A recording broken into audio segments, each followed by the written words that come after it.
Hello and welcome to a special episode of To The Point. In less than 3 days, Raghuram Rajan steps down as Governor of the Reserve Bank of India and returns to America to resume his academic career.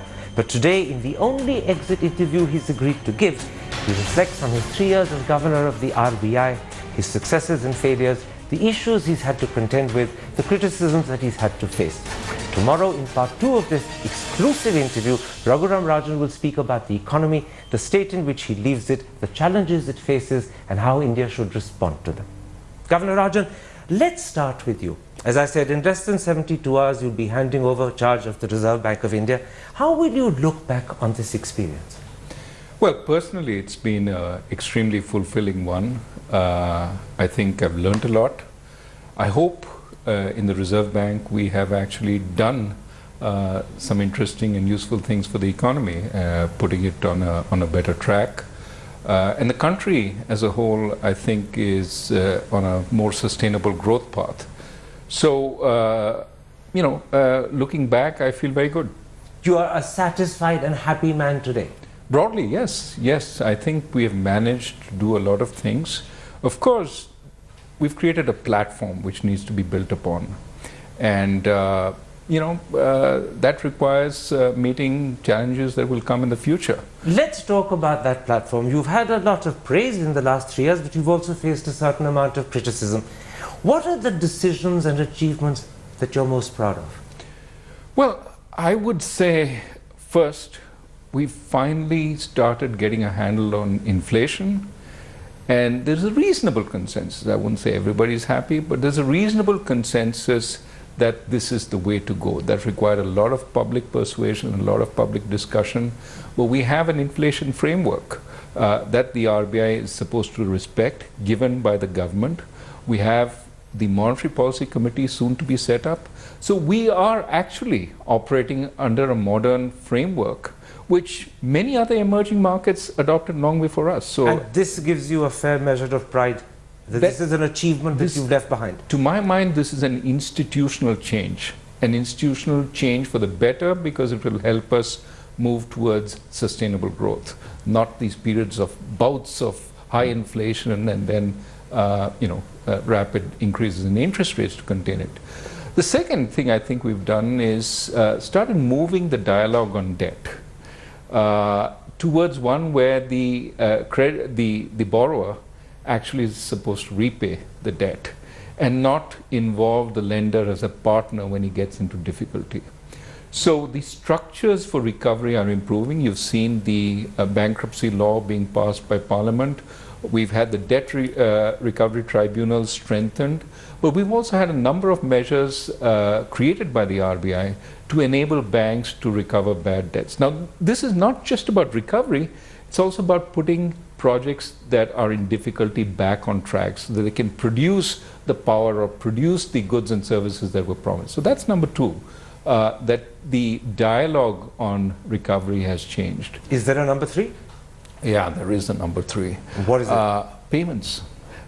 Today, we have a dramatic change in the way you can pay. UPI was started by NPCI 2 days ago.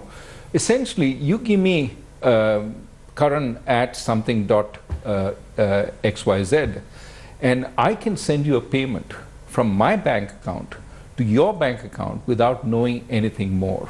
This is just one example of the tremendous developments in payments that have happened over the last few years. And what this will do is help that villager sitting on that hilltop in Uttarakhand make a payment to her shopkeeper without any exchange of cash. So she doesn't have to go to that ATM in the village 10 miles below. She doesn't have to access her bank account. She can make that payment. So would I be right in saying that the legacy that you are proud of as you depart from this job is, 1, credible handling of inflation, secondly, starting a proper and sensible dialogue on debt, and thirdly, facilitating payments so that little villagers can actually handle it in the easiest way? Payments, inclusion, there are a whole set of reforms that have been started. Take banks. We have a whole new set of banks coming in. We had 10-year periods in which no new banks came in. Over the next year or so, we'll have close to 20 banks entering. different kinds of banks. It's a rich legacy you leave behind on the positive side. With the benefit of hindsight, are there things that you would have done differently? Are there mistakes or faults that you can identify? Well, there are obviously places where one should have paid closer attention early on. For example, in the beginning of this year, we had a certain amount of liquidity shortage in the system. And it crept up on us without us fully realizing it, partly because we were providing enough liquidity at the short end, but what was missing was liquidity at the longer end. Now, as the numbers started coming in and we realized we weren't supplying enough, we changed our framework, because part of the problem was the framework itself was not accepting that problem. We changed our framework and we started supplying liquidity on both ends. You can see that in the bond yields today. The government bond yield is at 7.1%, lower than it has been in the last 5 years. Successes, mistakes are two aspects. A third is, are there incomplete tasks that you would like to have handled, but now you're going to have to leave to your successor? Well, as I said, we've built a platform. Now, still on that platform, you have to put more buildings. And that requires addressing the challenges as they come. Now, this is a never-ending job. You're never finished building, you're never finished reforming. And one could keep going on. So in that sense, yes, it is unfinished. But to the extent of, I started with a plan, to my mind, I've completed 95% of what I wanted to do. I'll tell you why I asked this question, because in the letter you wrote to RBI staff in June, you identified two uncompleted tasks. One of them was the continuing cleanup of banks, and the other was bringing inflation within the target zone. Now, if you had got the right offer, would you have preferred to accept an extension so that you could complete these tasks? I think that's a hypothetical question, and it's not clear how one would answer that. What I would say is that yes, the tasks aren't completely finished. There is the cleanup of the banking system, which I hope will be largely done by March of 2017. That's another 6 months away. And there was the task of putting in the framework for the Monetary Policy Committee, getting a Monetary Policy Committee in place, running a few meetings with it to make sure it works. Those would be sort of more immediate tasks that probably could have been finished, but there's You're no point leaving at a dwelling on time when inflation has just edged above 6%. Is that an element of regret for you? Well, so my last reading is not going to be 6%, but I believe the reading for August will be the last reading during my term. I expect that to be below 6%. That was where we needed to bring it. I think I will at least leave it. My sense is it should come down from 6 over the next few months. Now, in that letter that you wrote in June, when you identified two incomplete tasks that you were leaving for your successor, you also said, and I'm quoting, "While I was open to seeing these developments through, on due reflection and after consultation with the government, I will be returning to academia on the 4th of September. Can I ask you, what was that consultation with the government? Well, the government and I have been engaged in a dialogue about whether it made sense for me to continue. And fundamentally, when I got into this job, I saw it as a 3-year term. I also realized or recognized I needed to go back to academia. Too many years away from academia renders you pretty incompetent at research and teaching, etc. So I had to go back. Question was how much time. And I thought because of these unfinished tasks, I was willing perhaps to stay, provided we could reach the right kind of agreement. We didn't. And that was where it ended. So the problem, and I'm not pushing you into territory you don't want to talk about, the problem was you were willing to stay. Could you have reached the right agreement? You didn't reach the right agreement. Right, and there were a variety of places where differences may have been in terms of horizons and this and that. So I think we just didn't reach an agreement where, remember, my term came to an end, so it would have to be a new term. Absolutely, and as you said, you were under pressure to go back to academia because the longer you're away, the more difficult it is to get back into research. Yeah. Would you have accepted if you were offered a 1-year term rather than a 2-year extension? Would that have made life easier? That's a hypothetical. We didn't reach that point, so in that sense. One other question. Was there any attempt made by the Prime Minister or the Finance Minister to persuade you to think again, to reconsider and stay on? No, as I said, I think we started the dialogue and we were going along that path. But essentially, we agreed at some point it makes sense to pursue the dialogue further. And when you reached that point that it doesn't make sense to pursue the dialogue further, in your heart, were you a little disappointed? Look, in terms of unfinished tasks, it's always good to finish and look back and say, I've sealed and signed it, and this is. So there was an element of, I wish I could have. Well, I wouldn't put it that way. I would say that everything comes to an end at some point, and you have to move on. So right now, my focus is let's look ahead and see what needs to be done, and not look back. You faced, as I said in my first two questions, a certain amount of criticism while you were here. There were two areas where you first faced it, perhaps most intensity of all. Mm-hmm.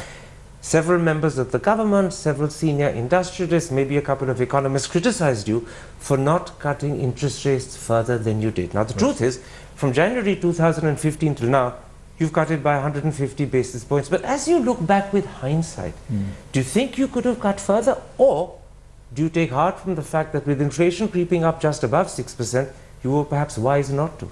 Well, you took the words out of my mouth. With inflation above our target, it's hard to see how we would have been any lower if I had cut significantly at that point. So you have to build credibility for a new regime, which means you have to stay within that regime as you start off. If you sort of even break the bounds right off the bat, you've lost credibility. So I think it's extremely important that we did what we did. I feel absolutely confident we used all the room we had, but we didn't have any more room. You said a very important thing. The credibility of the Reserve Bank's new regime of tackling inflation required that you did not cut interest rates, that you stood by high rates, because otherwise you would have undermined the credibility of the institution you had. Absolutely. And this is something that people actually are starting to understand, that in fact you cannot respond to the clamor of the moment, because the clamor of the moment is very short-sighted. Yes, inflation is 4.5% now, let's cut interest rates to the bone. No, the point is to keep it low over a sustained period. And we can't just follow in the inflation of the moment and say we have plenty of room. We have to project ahead. And much of our communication was about explaining that we didn't have that much room because there were other factors which would come into play. Now, we used all the room whenever we had the room. In fact, that's the interesting second question I was going to ask you. Why do you believe banks did not pass on the full 150 basis point interest rate cuts that you did? And secondly, let me add, if they had fully passed it on, would your handling of interest rates have been perceived very differently today? Well, I think that the banks, the primary problem in passing through was partly a weak economy where there was not that much credit demand.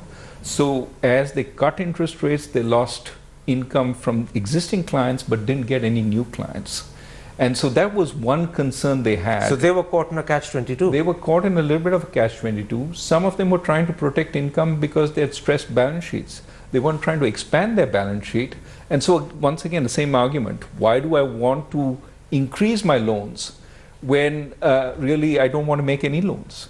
Now, this is why the second aspect of our plan on cleaning up bank balance sheets came in, that if we are really to get substantial transmission and substantial credit growth in the economy, we have to have banks that are prepared to lend. And for them to be prepared to lend, they have to clean up their balance sheets. Now, the same guys who are complaining about interest rates being too high are also complaining about us forcing the banks to clean up their balance sheet. They don't realize they're connected, strongly connected. But is there a sense in which the criticism you faced because you refused to reduce interest rates as there was a popular demand to do was actually a reflection of the fact that banks were unable to push through your interest rate cuts, and so you became a victim of a catch-22 that was affecting the banks? No, I don't want to blame the banks either. They have a hard job. I would say that the markets did pass on those interest rate cuts, So we've seen corporations going to the markets and borrowing from commercial paper markets. It's almost doubled from about 1.2 lakh crores to 3 lakh crores now.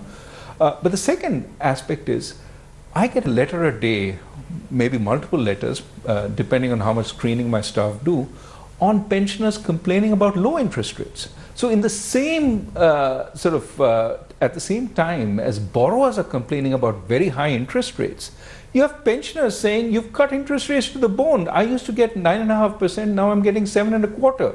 Why are you doing this? Inflation is still high. You have to find a balance between the two, between the vocal borrower who makes it to the newspapers and influences influential people in the economy, and the pensioner who nobody listens to but who's also hurt. And that's what we've been trying to do, maintain a interest rate which is in the middle. Now, a second criticism you faced was that you had stepped out of line when you spoke about what's called the rising tide of intolerance in the country, or when you punctured the unrealistic euphoria around allegedly India's economic exceptionalism. Looking back on those comments, do you believe they were legitimate issues to be raised by the Governor of the Bank of India, or do you now regret having ventured into that terrain? No, I think that there are two different sets of comments, so let me take each one separately. I think that in this function, you have the duty to educate, to explain what you're doing, why you're doing, as best as you can. So for example, on the interest rate issue, I have to explain to depositors why, even though nominal interest rates have come down from 9 to 7.25%, they're still better off today, because inflation is much lower, so they're getting a real interest rate. I used the example of dosas to explain to them that they were in fact better off. So there is a communication function which requires you to be out there in the open trying to educate. And I'm glad that so many people now are paying attention. Can I interrupt at that point? Yeah. Was it in fact a communication function that lay behind your talking about the rise of intolerance? So that's the second issue. This platform is also one where a lot of people, because perhaps of the education role that you play, a lot of people look up to you, and you have a sense of responsibility. So where I talked about tolerance, I didn't talk about a rising tide of intolerance. I talked about the need for tolerance going forward if we were to have an economy which was based on ideas, based on engagement, based on dialogue.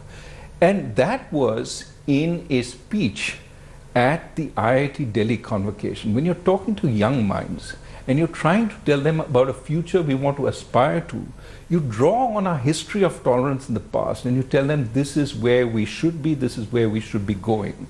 I don't think that is stepping out of bounds. I think that is the legitimate duty, in fact the moral responsibility of a public figure who has the attention of young minds to tell them this is what good citizenship is about.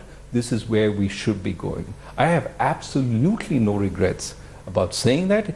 If people think that was a criticism of the government, I think they should revisit what is in that speech and what any government would say about what its moral duty is. But you said a very important thing. You saw it as your moral duty. You saw it as not just part of your task, but your responsibility to actually raise and address these issues, given A, the occasion, a convocation at IIT, and B, the fact that you were talking to students, what you call young minds. It was a duty for you to do, and had you not done it, you'd have been doing a disservice to the job you hold today. Absolutely. I think it would be a failure of using an opportunity to talk about citizenship. It wasn't about politics. It was about citizenship at a time when in fact there was a dialogue about tolerance, intolerance, etc. Absolutely. The time was chosen because you talk about topical issues. But you engage on them in a way that is apolitical, which is about the best interests of our democracy. And I think that's absolutely legitimate. You're absolutely right when you say that you weren't talking or referring to the government directly at all. I have a set of quotations from that speech you gave to the IIT convocation in October last year. You said, tolerance rules out anyone imposing a particular view or ideology simply because of their power. Tolerance requires that you have the right to behave differently so long as it does not hurt others seriously. Groups should not be looking for slights any and everywhere there is too much of that which is seen as offensiveness. And finally, you said, tolerance means not being so insecure about one's ideas that one cannot subject them to challenge. Now, none of that refers to the government, but given the circumstances of the time that prevailed in October 2015, many thought you were referring to the BJP, perhaps, elements within the BJP, perhaps the Sangh Parivar as a whole, because they were the ones who were expressing intolerance, they were the ones who were taking offense easily. Did you have them at the back of your mind? No, I had the environment certainly at the back of my mind where there was a discussion of tolerance. It was a topical issue. But a week after I gave that speech, I met a cabinet minister who said, I've been saying exactly these things. So it wasn't as if this was coming out of the blue. It wasn't as if it was quote unquote anti-government. I mean, which government is going to preach intolerance? But another very interesting thing is that although publicly spokesmen of the government were critical of what you'd said, a BJP minister privately said he completely agreed with you. He said he had been saying those things. Look, I don't think the way the speeches are sometimes interpreted, when you read the speeches, it comes out the way the criticism appears. We have, a very active social media, which sort of takes away from speeches what it wants to hear. And soon there is a active representation of that speech. You just quoted from it. Who would disagree with some of those elements? In fact, as you said, this particular minister said that he'd been saying the same things himself in public. Absolutely. Given that he's been saying the same things, can I venture to ask you who this gentleman was? No. I should respect the private conversation. But although he wouldn't be embarrassed since he's saying the same things. No, look, but the point I'm trying to make is that the ideas in that speech, as opposed to the reporting of that speech. The reporting of that speech is this was an anti-government speech about intolerance. The actual content of that speech is a plea for tolerance because it's in the best tradition of India and a continuation of that tradition into the future. It wasn't about saying this, we have an intolerant environment.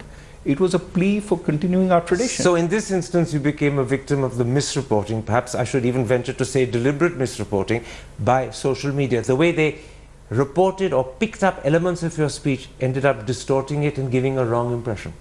Well, look, I don't want to go into that I was misquoted kind of complaint. I mean, clearly communication is a continuous process. You have to keep repeating.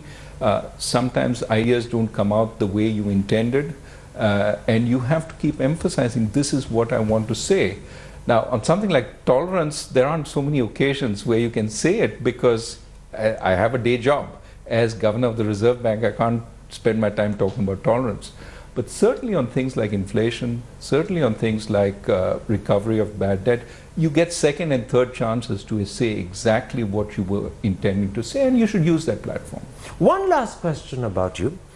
Many of your admirers, many of your supporters believe that there were occasions when you were perhaps shabbily treated, maybe even unfairly treated. Let me give you an example or two. When you came up with that phrase, that in the land of the blind, the one-eyed is king, Nirmala Sitharaman criticized you, she ticked you off and she said you should have used better language, and as far as I remember, absolutely no one spoke out in your support. Even worse, when Subramaniam Swamy said you were willfully and deliberately wrecking the economy and suggested you weren't even fully Indian, as far as I recall, the finance minister only weakly defended you. But in sharp contrast, when a few weeks later Subramaniam Swamy attacked Arvind Subramaniam, the chief economic advisor, the finance minister was forceful and robust in his rebuttal. And people noticed the difference between the way he had responded to criticism of you, the governor, and the way he responded to criticism of Arvind Subramaniam, the chief economic advisor. And my question is simple. Were you shabbily treated, unfairly treated at times? Look, I don't dwell on these things. I think the real issue is when you look at the opportunities that we've had to make a difference, to work with the government to move forward, I think it's been a good relationship. I think we've made a lot of difference, and I think we've done it working with the government. Now, I think one can debate for a long time who said what and why and whether that was appropriate. I think we should look forward. Absolutely. But did this affect the relationship? The fact that at a critical point of time, the governor of the Reserve Bank of India, not just Raghuram Rajan, but the governor is being criticized by a BJP MP, and the government is silent. The chief minister, the finance minister only weakly defends you. And then there's such a contrast when Arvind Subramanian becomes the target. No, look, I think there is there is always criticism in this country. We have a raucous public dialogue, and you could always sort of say, look, by responding to this criticism, I am legitimizing it. So let me. I don't want you to respond. No, not me. I'm talking about the government's lack of response. Not me. I'm actually making a case that one can debate for a long time what motives were, but I'm saying there is we have a raucous economy, a raucous public dialogue. And there is a legitimate question whether every criticism needs to be responded to, and whether in responding to that criticism you're legitimizing it. But look, I'm not going to go into the minds of people and figure out why people do what they do. Or why they don't speak when they should. But what I think is important to emphasize is that the partnership in terms of reforms, in terms of activities, has been very strong. Governor Rajan, let's take a break at that point. When I come back, I want to stop talking about you and turn instead to the office you're about to demit, the governorship of the Reserve Bank of India. How do you view that job? What sort of changes are needed? How should the relationship with the finance minister or the finance ministry be adjusted and changed if adjustment and change is needed? We'll be back in a moment's time for Welcome back, you're watching To The Point, and this is Raghuram Rajan's only exit interview given exclusively to this channel, and we're now going to talk about how he views the role of Governor of the Reserve Bank of India. Let's come to the post from which you stepped down in less than 3 days' time, the governorship of the Reserve Bank of India.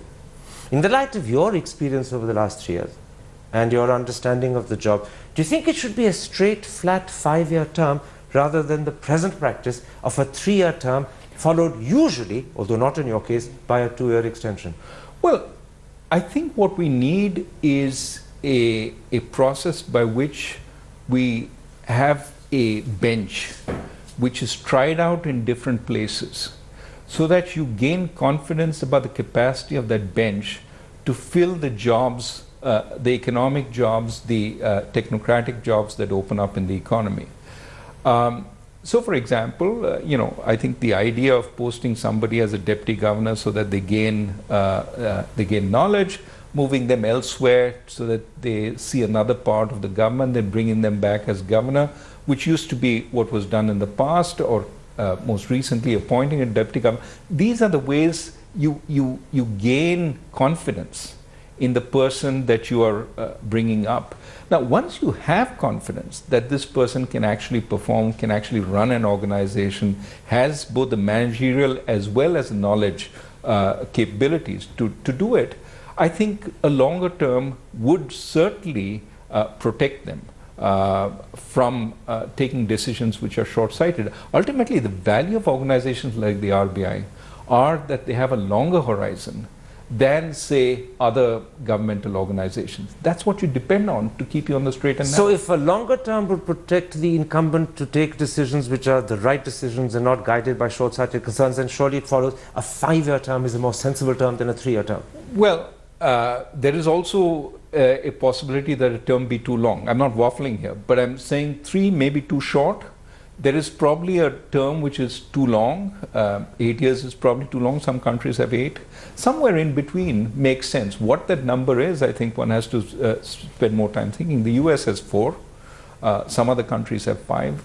We need to think about what is appropriate. What about the relationship between the governor and the Minister of Finance? Your predecessor, Duviri Subbarao, in his recent biography, has written about the differences he had, sometimes acrimonious differences, with 2 finance ministers. And in an interview he gave me last month, he happily accepted that the relationship between the governor and the Minister of Finance is often tense, It can at times be acrimonious, and it needs to be handled delicately by both sides. Would you accept that characterization?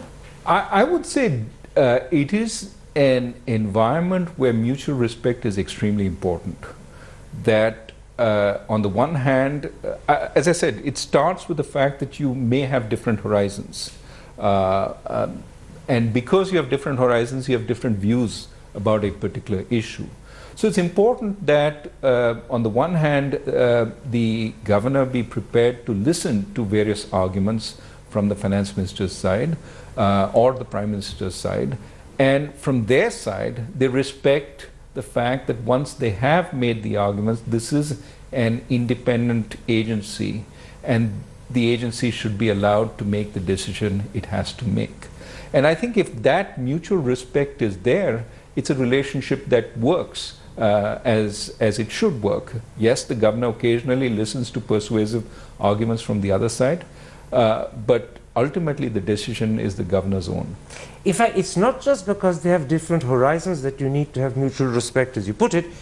There's another reason why you have to have mutual respect. Sometimes the governor may have been appointed by a different government, and the government that he serves may be a successor and perhaps an opponent to the earlier government, and that's another reason why you must have mutual respect. Absolutely. I think, and there, you have to be careful to navigate and convey the reality that you are a technocrat and you are not choosing political sides. That's extremely important.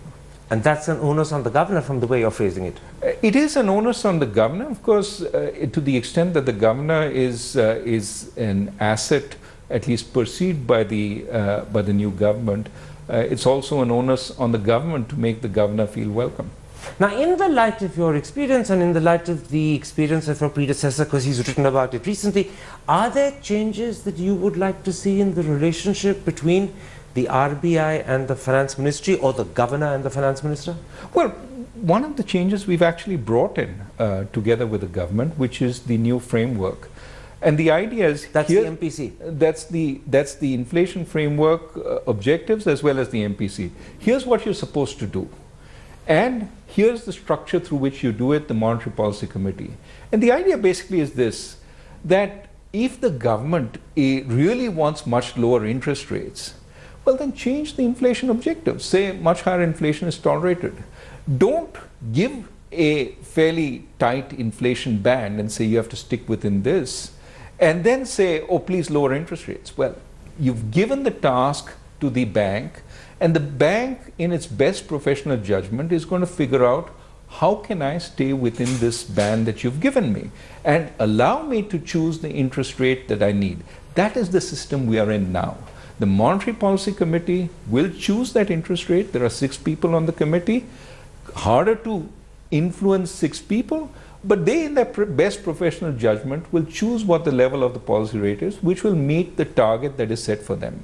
And to the extent that the government thinks the target is too tight, is creating problems, it has the opportunity to revise it every 5 years. But you're saying something very interesting, and I'm slightly decoding you for a lay audience, and what you're saying is that once the finance ministry or the government has set a target and given the target to the bank to enforce, then stop second guessing how the governor does it. Let him do it in his best judgment. Don't keep telling him how to do it. Don't keep telling him to lower interest rates or raise interest rates, because that would be trespassing on his domain, and also it would be undermining the fact that you've given him a task to do. Absolutely. So this is really about, here is your task. So the government sets the task. It's not the governor who decides.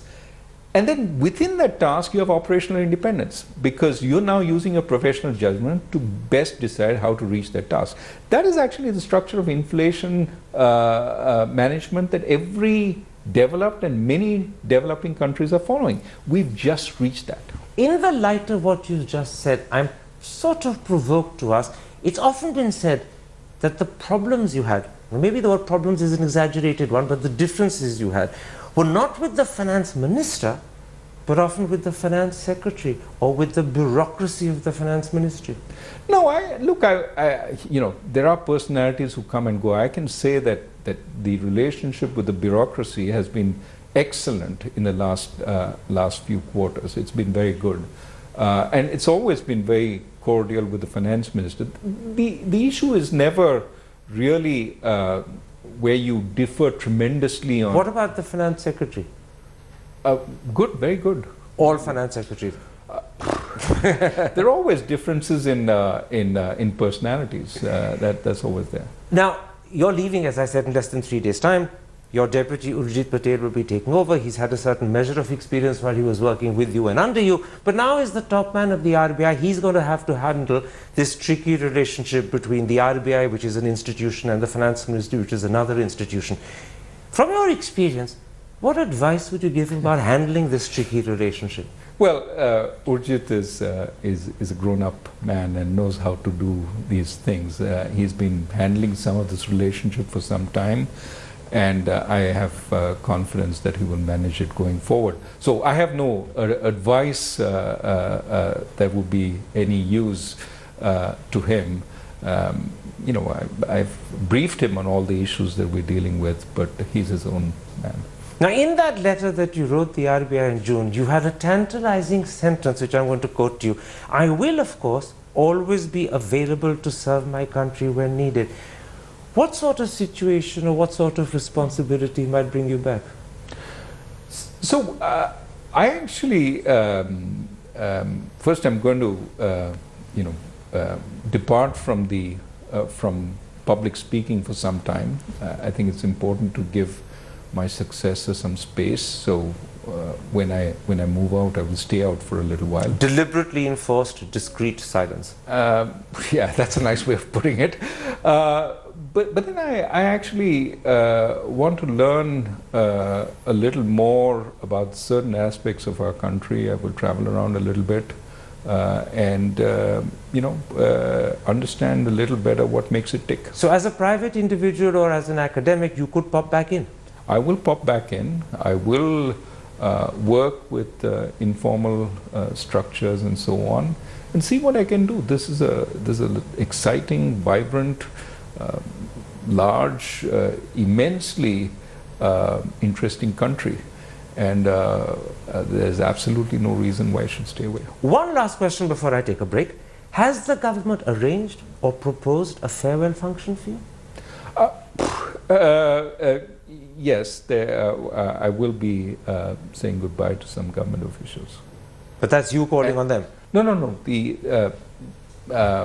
There will be an event organized in Delhi, absolutely, with the finance minister.